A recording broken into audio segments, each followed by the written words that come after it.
हरे कृष्णा। ओम नमो भगवते वासुदेवाय। ओम नमो भगवते वासुदेवाय। ओम नमो भगवते वासुदेवाय। ओम अज्ञानतिमिरान्धस्य ज्ञानाञ्जनशलाकया चक्षुरुन्मीलितं येन तस्मै श्रीगुरवे नमः। नमो विष्णुपादाय कृष्णप्रेष्ठाय भूतले श्रीमते भक्तिवेदान्त स्वामिनिधि नामिने।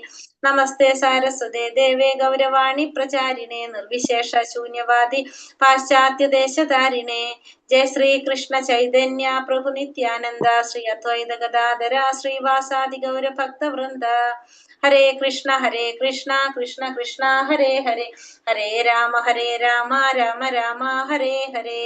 हरे कृष्ण। ശ്രീ ശ്രീ രാധാ ഗോവിന്ദ് ടെമ്പിൾ ഇസ്കോൺ മാംഗ്ലൂരിന്റെ ഭഗവത്ഗീത ക്ലാസ്സിലേക്ക് എല്ലാവർക്കും സ്വാഗതം. ഹരേ കൃഷ്ണ. എല്ലാവർക്കും പ്രണാമം. ഹരേ കൃഷ്ണ.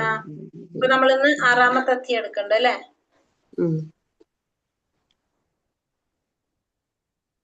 ധ്യാനയോഗം.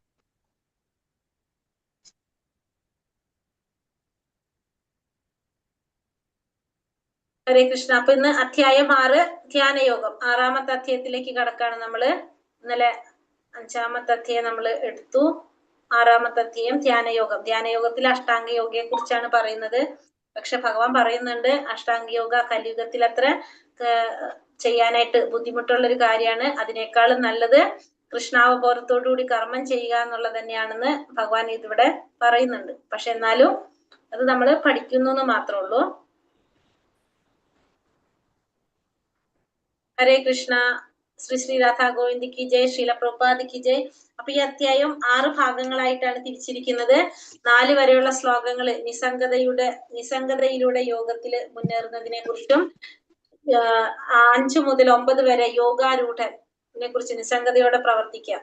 പിന്നെ 10 മുതൽ 32 വരെ യോഗ പരിശീലനത്തിന്റെ ഘട്ടങ്ങളെ കുറിച്ച്, 33 മുതൽ 36 വരെ പ്രക്ഷുബ്ധമായ മനസ്സിനെ നിയന്ത്രിക്കേണ്ടതിന്റെ ആവശ്യകതയെ കുറിച്ചും, 37 മുതൽ 45 വരെ വിജയിക്കാത്ത യോഗിയുടെ ലക്ഷ്യസ്ഥാനത്തെ കുറിച്ചും, 46-47 ശ്ലോകത്തിലെ ഒരു അത്യുത്തമനായിട്ടുള്ള യോഗിയെ കുറിച്ചാണ് പറയുന്നത്. അങ്ങനെയായിട്ടാണ് 6 ഭാഗങ്ങളായിട്ട് ഈ അധ്യായത്തെ തിരിച്ചിരിക്കുന്നത്. 1ാമത്തെ ഭാഗം നിസ്സംഗതയിലൂടെ യോഗത്തിൽ മുന്നേറാൻ.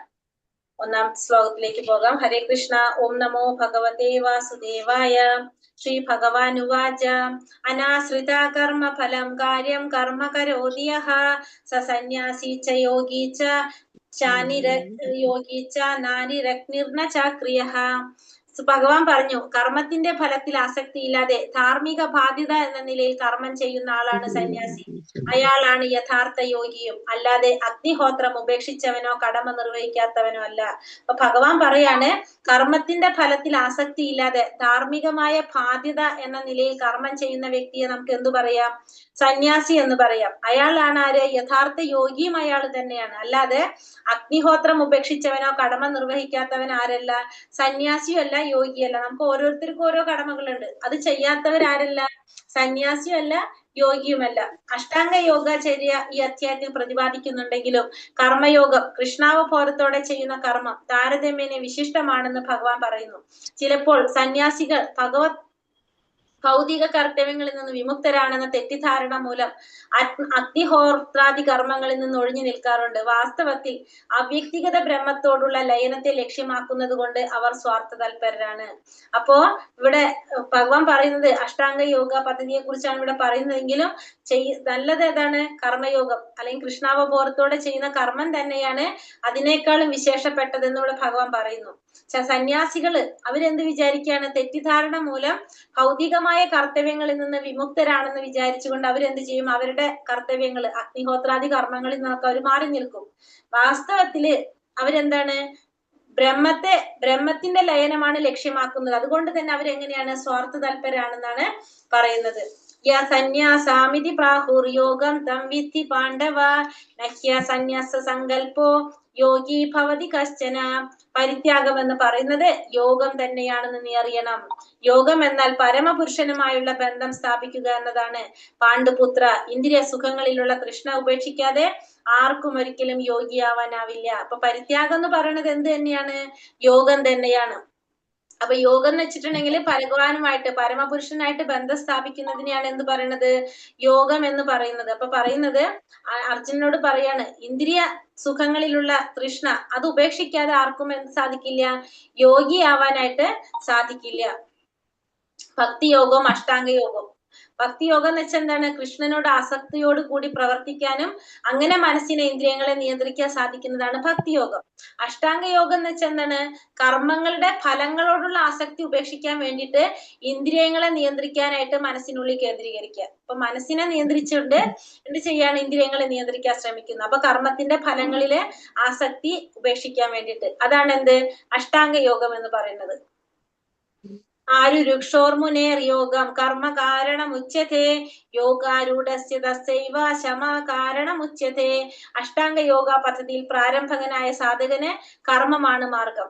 യോഗാസിദ്ധിയിൽ ഉയർന്നവനാണെങ്കിലോ എല്ലാ ഭൗതിക പ്രവർത്തനങ്ങളുടെയും നിരോധനമാണ് ഉപായം. ഇവിടെ പറയുന്നത് അഷ്ടാംഗ യോഗ പദ്ധതിയിൽ പ്രാരംഭകനായിട്ടുള്ള വ്യക്തി, തുടക്കത്തിലുള്ള വ്യക്തിയെ സംബന്ധിച്ച് പ്രാരംഭകനായിട്ടുള്ള സാധകന് കർമ്മമാണ് എന്ത് മാർഗമായിട്ട് പറയുന്നത്, കർമ്മത്തെയാണ്, പ്രവൃത്തിയാണ് പറയുന്നത്. യോഗാസ്ഥിതിയിൽ ഉയർന്നവനാണെങ്കിലോ ആ വ്യക്തിക്ക് ഭൗതിക പ്രവർത്തനങ്ങളൊക്കെ നിരോധിക്കുക, അതാണ് എന്ന് പറയുന്നത് ഇവിടെ ഉപായമായിട്ട് പറഞ്ഞ എല്ലാ തരത്തിലുള്ള ഭൗതിക പ്രവർത്തനങ്ങളുടെ നിരോധനം. അപ്പൊ ആത്മീയ വികസനത്തിന്റെ ഗോവണി എന്ന് പറയുന്നത് നമ്മൾ തുടങ്ങുന്നത് എവിടെയാണ്, കർമ്മകാണ്ഡത്തില്. അതായത് സ്വർഗീയ ഗ്രഹങ്ങളിലേക്ക് ഉയർത്തുന്നതിനുള്ള ആചാരങ്ങൾ നടത്തുക, ഗ്രന്ഥങ്ങളിൽ പറഞ്ഞിരിക്കുന്ന പോലെ ഫലം ആഗ്രഹിച്ചുകൊണ്ട് നമ്മൾ കർമ്മങ്ങളൊക്കെ ചെയ്യുന്നതാണ് കർമ്മകാണ്ഡം. അങ്ങനെ കർമ്മകാണ്ഡം ചെയ്ത് വരുമ്പോ നമുക്ക് എന്താണ്, കർമ്മയോഗ, ഒരു വ്യക്തിയുടെ കർമ്മത്തിന്റെ ഫലങ്ങൾ ഉപേക്ഷിക്കും നമ്മൾ. അപ്പൊ കർമ്മയോഗത്തിലേക്ക്, നിഷ്കാമ കർമ്മയോഗത്തിലേക്ക് കടക്കും. അത് കഴിഞ്ഞ് കുറച്ചും കൂടി എത്തുമ്പോൾ നമ്മൾ എന്തായാലും കർമ്മത്തിന്റെ ഫലങ്ങളും ത്യജിക്കും. പിന്നെ അറിവ് നേടാനായിട്ട് ബ്രാഹ്മണനെ കുറിച്ചുള്ള ഊഹ കച്ചവട പരിജ്ഞാനം, തപസ്, അതൊക്കെ വരും. അതായത് മൂന്നാമത്തേക്ക് എത്തുമ്പോൾ നമ്മൾ ജ്ഞാനയോഗത്തിലേക്ക് കടന്നു. അത് കഴിഞ്ഞിട്ട് അടുത്തതിലേക്ക് എന്താണ്, കർമ്മത്തിന്റെ ഫലങ്ങൾ ത്യജിച്ചു, അറിവ് നേടി.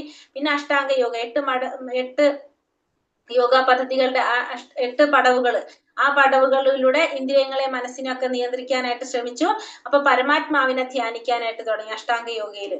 ഭക്തിയോഗത്തിലാണെങ്കിലോ ഭഗവാന്റെ ദിവ്യ സേവനത്തിൽ ഏർപ്പെട്ടുകൊണ്ടിരിക്കുക. അപ്പൊ ഒന്നുകിൽ നമുക്ക് നേരിട്ട് എവിടേക്ക് കടക്കാം, ഭക്തിയോഗത്തിലേക്ക് കടക്കാം, അതല്ലെങ്കിൽ ഇതേപോലെ ഓരോരോ സ്റ്റെപ്പായിട്ട് നമുക്ക് ഭക്തിയോഗത്തിലേക്ക് എത്താനായിട്ട് സാധിക്കും. അതാണ് ഗോവണി എന്ന് പറയുന്നത്. പക്ഷെ ഭഗവാൻ പറയുന്നുണ്ട് അഷ്ടാംഗ യോഗ പദ്ധതി കലിയുഗത്തില് ബുദ്ധിമുട്ടാണെന്നുള്ളതും പറയുന്നുണ്ട്.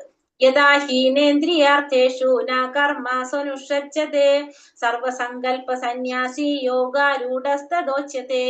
ഭൗതിക തൃഷ്ണങ്ങളെല്ലാം ത്യജിച്ച് ഇന്ദ്രിയ സുഖങ്ങൾക്ക് വേണ്ടിയോ ഫലം ഉദ്ദേശിച്ചോ യാതൊന്നും പ്രവർത്തിക്കാത്ത വ്യക്തിയെ യോഗാരൂഢൻ എന്ന് പറയുന്നു. അപ്പൊ ഭൗതികമായിട്ടുള്ള ആഗ്രഹങ്ങളെല്ലാം ഉപേക്ഷിച്ചുകൊണ്ട് ഇന്ദ്രിയ സുഖങ്ങൾക്ക് വേണ്ടി അല്ലെങ്കിൽ ഫലം ഉദ്ദേശിച്ചുകൊണ്ട് ഒന്നും പ്രവർത്തിക്കാത്ത ആളാണ് ആര്, യോഗാരൂഢൻ.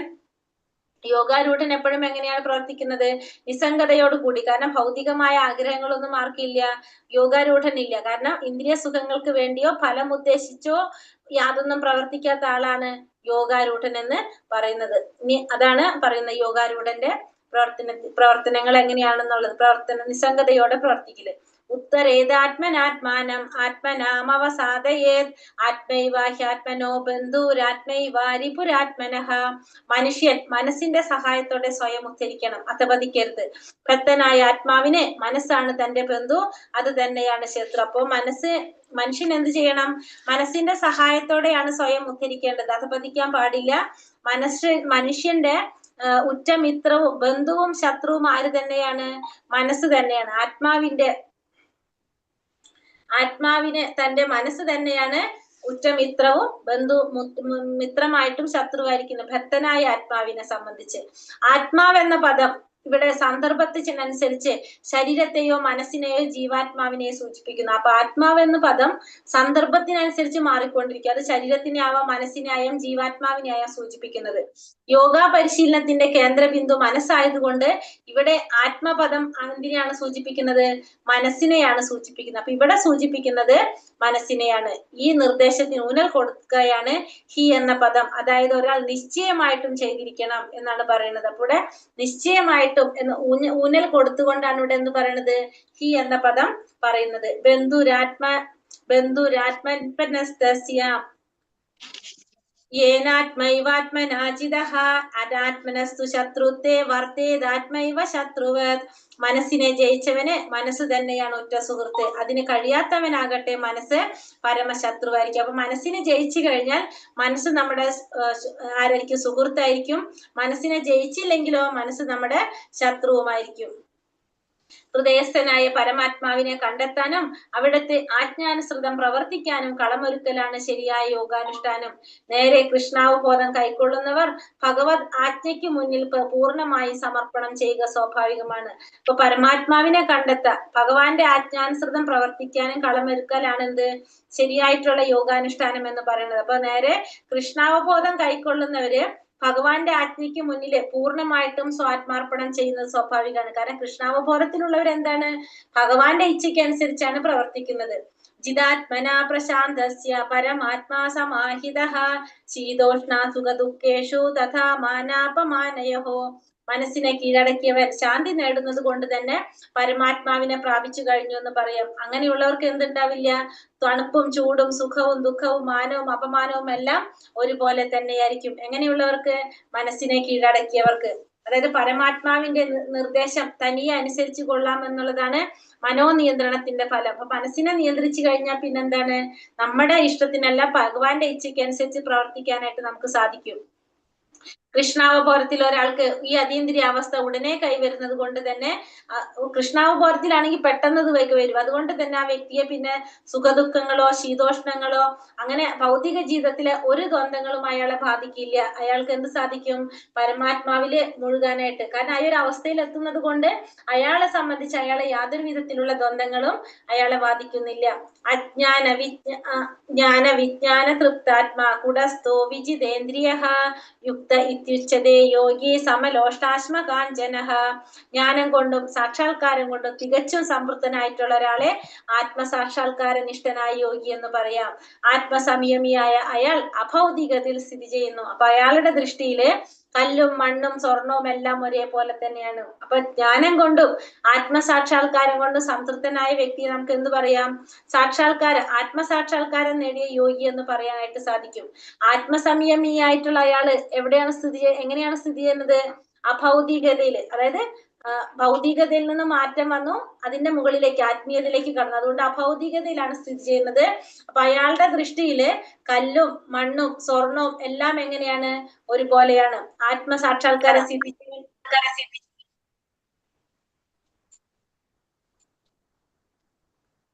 ആത്മസാക്ഷാത്കാരം സിദ്ധിച്ചവനാകട്ടെ കൃഷ്ണന് സ്വയം സമർപ്പിതനായതുകൊണ്ട് തന്നെ തികച്ചും നിയന്ത്രിത മനസ്കനാണ്.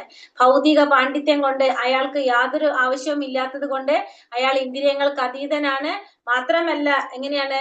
മറ്റുള്ളവർ അമൂല്യമെന്ന് കരുതാവുന്ന പാണ്ഡിത്യവും മാനസികമായ ഊഹാപോഹങ്ങൾ, അതായത് എല്ലാം അയാളുടെ ദൃഷ്ടിയിൽ എങ്ങനെയായിരിക്കും?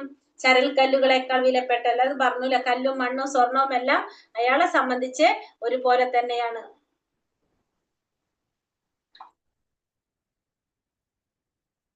സുഹൃൻ മിത്രാരുദീരാസീന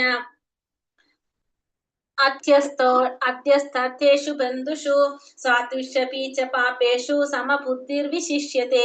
സ്വന്തം സുഹൃത്തുക്കൾ, ഗുണകാംക്ഷികൾ, ഉദാസീനന്മാർ, ശത്രുക്കൾ, ഈർഷ്യാലുക്കള്, ബന്ധുക്കള്, സജ്ജനങ്ങള്, പാപികള് ഇവരെല്ലാവരെയും സമഭാവനയോടെ വീക്ഷിക്കുന്നവൻ അല്പം കൂടി പുരോഗതി നേടിയവനാണ്. അപ്പോ സുഹൃത്തുക്കളെയും ഗുണകാംക്ഷികളെയും ശത്രുക്കളെയും ഉദാസീനന്മാര്, ഈർഷ്യാലുക്കള്, ബന്ധുക്കള്, സജ്ജനങ്ങള്, പാപികള് ഇവരൊക്കെ സമഭാവനയോടെ വീക്ഷിക്കുന്നവൻ എങ്ങനെയാണ്? അല്പം കൂടി പുരോഗതി നേടിയവനാണെന്ന് പറയാനായിട്ട് സാധിക്കും. അപ്പൊ മനസ്സിന്റെ 6 ശത്രുക്കൾ, നമ്മുടെ 6 ശത്രുക്കളാണ് നമുക്ക്. ഏതൊക്കെയാണ്? കാമ, ക്രോധം, ലോഭം, മതം, മോഹം, മാത്സര്യം. നമ്മൾ എപ്പോഴും പറയുന്നതാണ് ഈ 6 ശത്രുക്കളെയാണ് നമുക്ക് മാറ്റേണ്ടത്. ഏതൊക്കെയാണ്? കാമ, ക്രോധ, ലോഭ, മത, മോഹ, മാത്സര്യം. കാമ, ക്രോധം, ലോഭം, മതം, മോഹം, മാത്സര്യം, അത് അസൂയ. ഈ പറഞ്ഞ 6 കാര്യങ്ങൾ നമ്മുടെ ശത്രുക്കളാണ്. ഇതിനെ നമ്മൾ എപ്പോഴും എന്ത് ചെയ്യണം? മാറ്റാനായിട്ട് നമ്മൾ ശ്രമിച്ചു കൊണ്ടിരിക്കണം. ഇനി അടുത്തത് യോഗ പരിശീലനത്തിന്റെ ഘട്ടങ്ങള്. യോഗി യുഞ്ജീത സതത ആത്മാനം രഹസി സ്ഥിതഃ ഏകാകീയത ചിത്താത്മാ നിരാശീര പരിഗ്രഹഃ. ഒരു അതീന്ദ്രിയ ജ്ഞാനി എപ്പോഴും തന്റെ ശരീരം, മനസ്സ്, ആത്മാവ് എന്നിവയെ പരമപുരുഷനുമായുള്ള ബന്ധത്തിൽ ഏർപ്പെടുത്തണം. വിജന സ്ഥലത്ത് ഒറ്റയ്ക്ക് താമസിക്കുകയും മനസ്സിനെ ശ്രദ്ധയോടെ നിയന്ത്രിക്കുകയും വേണം. അയാൾക്ക് യാതൊന്നിലും ആശയോ മമതയോ തോന്നരുത്. അപ്പൊ അതീന്ദ്രിയജ്ഞാനി എപ്പോഴും എങ്ങനെയാ ചെയ്യേണ്ടത്? തന്റെ ശരീരവും മനസ്സും ആത്മാവും പരമപുരുഷനായിട്ടുള്ള ബന്ധത്തിൽ ഏർപ്പെടുത്താൻ ശ്രമിക്കണം. വിജന സ്ഥലത്ത് ഒറ്റയ്ക്ക് താമസിച്ച് മനസ്സിനെ ശ്രദ്ധയോടെ നിയന്ത്രിക്കുക. അയാൾക്ക് എന്ത് പാടില്ല? ഒന്നിനോടും മമതയുണ്ടാകാനോ ആശയുണ്ടാകാനോ പാടില്ല. യാതൊന്നിലും ആസക്തി ഇല്ലാതെ അതേസമയം കൃഷ്ണനുമായുള്ള ബന്ധമുള്ള ഏതിനെയും സ്വീകരിച്ചുകൊണ്ട് ഉത്തമ സ്ഥിതി കൈവരിച്ച ഒരു വ്യക്തി എന്താണ്? മമതാ ബന്ധങ്ങളെ അതിക്രമിച്ചിരിക്കുന്നവരാണ്. മറിച്ച് എല്ലാ വിഷയങ്ങളെയും അവ കൃഷ്ണന് ബന്ധപ്പെട്ടതാണെന്ന് അറിയാതെ ഉപേക്ഷിക്കുകയാണെങ്കിലോ അത് എങ്ങനെയാണ്? ആ ത്യാഗം പരിപൂർണമല്ല എന്ന് പറയുന്നത്. അത്തരത്തിലുള്ള ത്യാഗം എങ്ങനെയല്ല? പരിപൂർണമല്ല എന്ന് പറയാനായിട്ട് സാധിക്കും. ശുചൗ ദേശേ പ്രതിഷ്ഠാപ്യേ സ്ഥിരമാസാനമാത്മനഃ നാത്യുച്ഛിതം നാതി നീചം ശൈലാജീനാകുശോത്തരം തത്രൈകാഗ്രം മനഃ കൃത്വാ യതചിത്തേന്ദ്രിയാ ക്രിയഃ ഉപവിശ്വാസനേ യുജ്യത് യോഗമാത്മാവിശുദ്ധയേ. യോഗ പരിശീലനത്തിന് ഉദ്ദേശിക്കുന്നവർ ഒരു വിജന സ്ഥലത്ത് പോയി നിലത്ത് കുശപ്പുല്ല് വിരിച്ച്, അപ്പൊ യോഗ പരിശീലനം ചെയ്യാൻ ആഗ്രഹിക്കുന്നവർ എങ്ങനെയാ ചെയ്യേണ്ടത്? ഒരു വിജനമായ സ്ഥലത്ത് പോകാം, അവിടെ കുശപ്പുല്ല് വിരിക്കുക, അതിന്റെ മീതെ മാൻതോല് വിരിക്കുക, അതിന്റെ മീതെ വസ്ത്രം വിരിക്കണം. ഇരിപ്പിടം എങ്ങനെ ആവാൻ പാടില്ല? വളരെ ഉയർന്നതാവാനും പാടില്ല, താഴ്ന്നതാവാനും പാടില്ല. പിന്നെ ഇരിക്കുന്ന പരിസരം എങ്ങനെയായിരിക്കണം? വിശുദ്ധമായിരിക്കുക, ശുദ്ധമായതായിരിക്കണം. യോഗി ആസനത്തിൽ ഇരുപ്പുറപ്പിച്ച് മനസ്സിനെയും ഇന്ദ്രിയങ്ങളെയും നിയന്ത്രിച്ച് ഏകാഗ്ര ചിത്തനായിട്ട് ആത്മശുദ്ധീകരണത്തിന് വേണ്ടി എന്നിട്ട് എന്ത് ചെയ്യാം? യോഗം അനുഷ്ഠിക്കാം. അങ്ങനെ ധ്യാനത്തിൽ ഇരിക്കാനായിട്ട് സാധിക്കും. അപ്പം എങ്ങനെയുള്ള സ്ഥലത്താണ് ധ്യാനം ഇരിക്കേണ്ടത്, എങ്ങനെയാണ് ഇരിക്കേണ്ടത് നമുക്ക് പറഞ്ഞു തരാം. അപ്പൊ വിശുദ്ധ പരിസരം എന്ന് പറയുന്നത് എന്താണ്? തീർത്ഥാടന കേന്ദ്രങ്ങളെയാണ് സൂചിപ്പിക്കുന്നത്. കലിയുഗത്തിൽ മനുഷ്യര് പൊതുവെ അല്പായുസുകളും ആത്മീയ ബോധം കുറഞ്ഞവരും ആണ്. അത് മാത്രമല്ല വിവിധ ക്ലേശങ്ങൾ അസ്വസ്ഥരായിട്ട് കാണപ്പെടുന്നതാണ് ഇതിൽ പറയുന്നത്. ബൃഹത് നാരദീയ പുരാണത്തിൽ പറയുന്നത് ആത്മാവബോധത്തിനുള്ള ഏറ്റവും അത്യുത്തമമായിട്ടുള്ള ഉപായം എന്ത് തന്നെയാണ്? ഭഗവാന്റെ നാമോച്ചാരണോ ആണെന്നും ഇവിടെ പറയുന്നുണ്ട്. ഭഗവാന്റെ നാമം ഉച്ചരിക്കുന്നത് തന്നെയാണ് ആത്മാവബോധത്തിനുള്ള ഏറ്റവും ഉത്തമമായിട്ടുള്ള ഉപായം എന്നും എന്തില് പറയുന്നുണ്ട്? ഇതില് പറയുന്നുണ്ട്. സമം കായ ശിരോ ഗ്രീവം ധാരയന്നാചലം സ്ഥിരഃ സംപ്രേക്ഷ്യ നാസികാഗ്രം സ്വം ദിശ്ചന്നാവാലോകയൻ പ്രശാന്താത്മവിഗതഭിർ ബ്രഹ്മചാരി വ്രതേ സ്ഥിതഃ മനഃസംയമമച്ചിത്തോ യുക്ത ആസീത മത്പരഃ.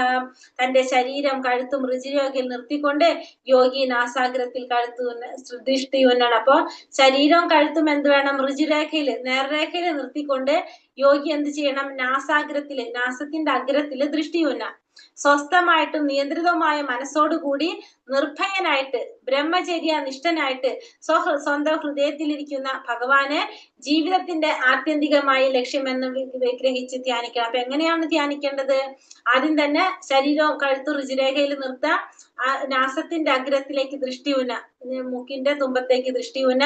പിന്നെന്ത് വേണം? സ്വസ്ഥമായിട്ട് നിയന്ത്രിതമായ മനസ്സോടുകൂടി ഭയമില്ലാതെ ബ്രഹ്മചര്യാനിഷ്ഠനായിക്കൊണ്ട് സ്വന്തം ഹൃദയത്തിലിരിക്കുന്ന ഭഗവാനെ ആത്യന്തിക ലക്ഷ്യമെന്നും മനസ്സിലാക്കിക്കൊണ്ട് എന്ത് ചെയ്യണം? ഭഗവാനെ ധ്യാനിക്കണം.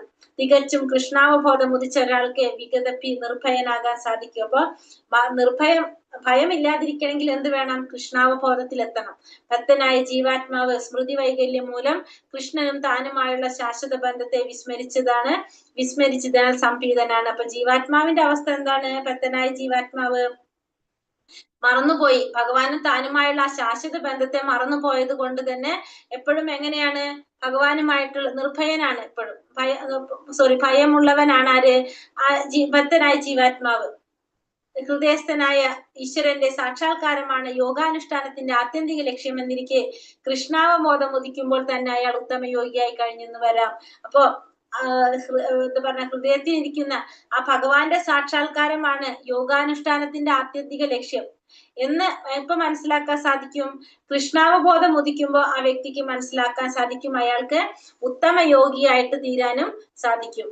യുഞ്ജന്നേവം സദാത്മാനം യോഗി നിയത മാനസഃ ശാന്തി നിർവാണ പരമാമത് സംസ്ഥാമതി ഗച്ഛതി.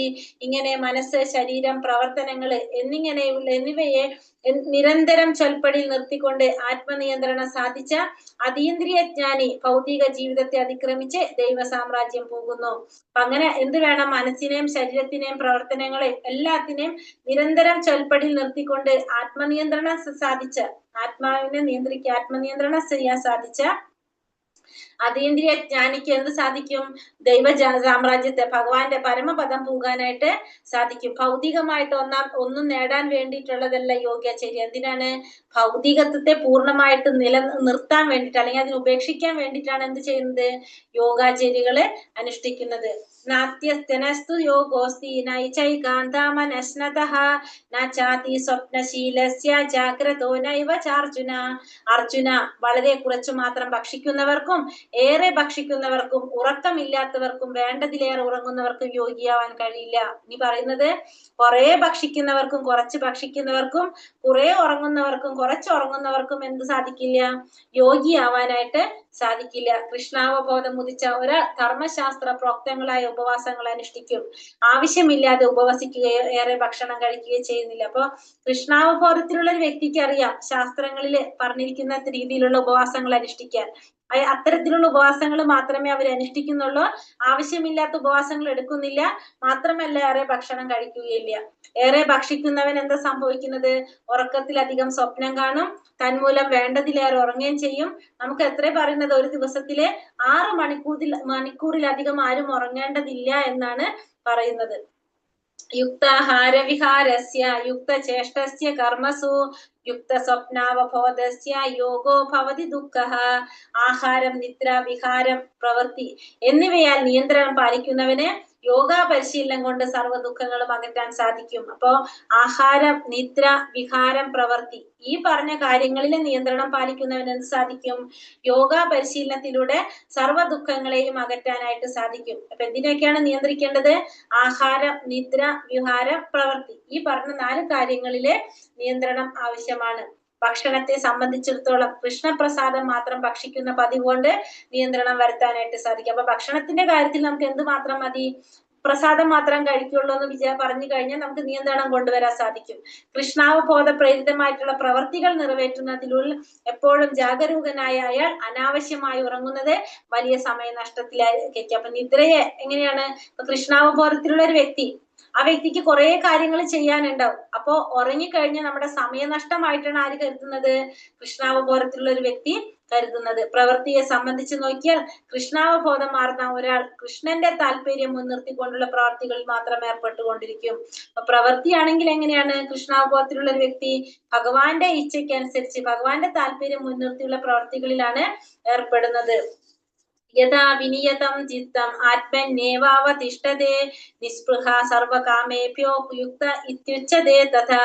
യോഗാനുഷ്ഠാനം കൊണ്ട് മാനസിക പ്രവർത്തനങ്ങളെ നിയന്ത്രിച്ച് അതീന്ദ്രിയ അവസ്ഥയിൽ സ്ഥിതി ചെയ്യുമ്പോൾ ഭൗതികമായ ആഗ്രഹങ്ങൾ വെടിഞ്ഞ അയാളെ യോഗായുക്തൻ എന്ന് പറയാം. അപ്പൊ യോഗാനുഷ്ഠാനം കൊണ്ട് മാനസിക പ്രവർത്തനങ്ങളൊക്കെ നിയന്ത്രിച്ച് അതീന്ദ്രിയ അവസ്ഥയിൽ സ്ഥിതി ചെയ്യാം. അങ്ങനെ എന്ത് മാറി? അതീന്ദ്രിയ അവസ്ഥയിൽ നിൽക്കുമ്പോൾ സ്വാഭാവികമായിട്ട് നമ്മുടെ ഭൗതികമായ ആഗ്രഹങ്ങളെല്ലാം മാറിയിട്ടുണ്ടാവും. അങ്ങനെയുള്ള വ്യക്തിയെ നമുക്ക് എന്ത് പറയാം? യോഗായുക്തൻ എന്ന് പറയാനായിട്ട് സാധിക്കും. ഇന്ദ്രിയങ്ങളും മനസ്സും എപ്പോഴും സ്വപ്രവൃത്തികളിൽ വ്യാപൃതമാക്കാൻ ശ്രമിക്കും. വെറും പരിത്യാഗം പ്രായോഗികമല്ല. അപ്പൊ ഇത്തരത്തിലുള്ള വ്യക്തികൾ എങ്ങനെയാണ്? ഇന്ദ്രിയങ്ങളും മനസ്സും എപ്പോഴും സ്വന്തം പ്രവൃത്തികളിൽ ഇന്ദ്രിയങ്ങളും മനസ്സും എപ്പോഴും സ്വപ്രവൃത്തികളിൽ വ്യാപൃതമാക്കാൻ ശ്രമിക്കും. വെറും പരിത്യാഗം പ്രായോഗികമല്ല. അതുകൊണ്ട് തന്നെ സാമാന്യ ജനങ്ങൾക്ക്, വിശേഷിച്ചും സന്യാസ ജീവിതം സ്വീകരിക്കാത്തവർക്ക് ഇന്ദ്രിയങ്ങളെയും മനസ്സിനെയും അതീന്ദ്രിയ വൃത്തിയിൽ അതീന്ദ്രിയ വൃത്തികളിൽ വ്യാപരിപ്പിക്കുന്നത് പൂർണ്ണമായ ആധ്യാത്മിക നേട്ടത്തിന് വേണ്ടിയിട്ടാണ്. ഇതിനെയാണ് ഭഗവത്ഗീത എന്ന് പറയുന്നത് യുക്തം എന്ന് പറയുന്നത്. അപ്പോൾ ഇവിടെ പറയുന്നത് ഇന്ദ്രിയങ്ങളെയും മനസ്സിനെയും അതീന്ദ്രിയ വൃത്തികളിൽ വ്യാപരിപ്പിക്കുന്നത് എന്തിനു വേണ്ടിയിട്ടാണ്? ആധ്യാത്മിക നേട്ടത്തിന് വേണ്ടിയിട്ട്. പൂർണ്ണമായിട്ടുള്ള ആധ്യാത്മിക നേട്ടത്തിന് വേണ്ടിയിട്ടാണ് നമ്മൾ ഇന്ദ്രിയങ്ങളെയും മനസ്സിനൊക്കെ അതീന്ദ്രിയമായ വൃത്തിയിൽ ഭഗവത് സേവനത്തിന് വേണ്ടിയിട്ട് നമ്മൾ വ്യാപരിപ്പിക്കുന്നത്.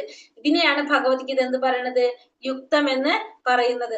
അപ്പൊ സാമാന്യ ജനങ്ങൾക്ക്, വിശേഷിച്ചും സന്യാസ ജീവിതം സ്വീകരിക്കാത്തവർക്ക് എന്താണ് പറഞ്ഞ? ഇന്ദ്രിയങ്ങളെയും മനസ്സിനെയും അതീന്ദ്രിയ വൃത്തികൾ വ്യാപരിപ്പിക്കുന്നത് പൂർണ്ണമായ ആധ്യാത്മിക നേട്ടത്തിന്. അതിനെ നമുക്ക് എന്ത് പറയാം? യുക്തം എന്ന് പറയാനായിട്ട് സാധിക്കും. യഥാ ദീപോ നിവാതസ്ഥോ നെങ്കതേ സോപമാ സ്മൃത യോഗിനോ യഥ ചിത്തസ്യ യുഞ്ചതോ യോഗമാത്മനഃ. സ്വസ്ഥനായി ഭഗവത് ധ്യാനത്തിൽ നിരന്തരം മുഴുകിയിരിക്കുന്ന ഒരു യഥാർത്ഥ ഭക്തൻ കാറ്റു കടക്കാത്ത സ്ഥലത്ത് വെച്ച് ദീപനാളം പോലെ അചഞ്ചലനായിരിക്കും. അപ്പൊ സ്വസ്ഥനായിട്ട് ഭഗവാന്റെ ധ്യാനത്തില് നിരന്തരം മുഴുകിയിരിക്കുന്ന ഒരു ഭക്തൻ എങ്ങനെയാണ്? കാറ്റ് കടക്കാത്ത സ്ഥലത്ത് വെച്ചൊരു ദീപനാളം പോലെ എങ്ങനെയായിരിക്കും? ചഞ്ചലമില്ലാതെ അചഞ്ചലനായിരിക്കും എന്നാണ് പറയുന്നത്.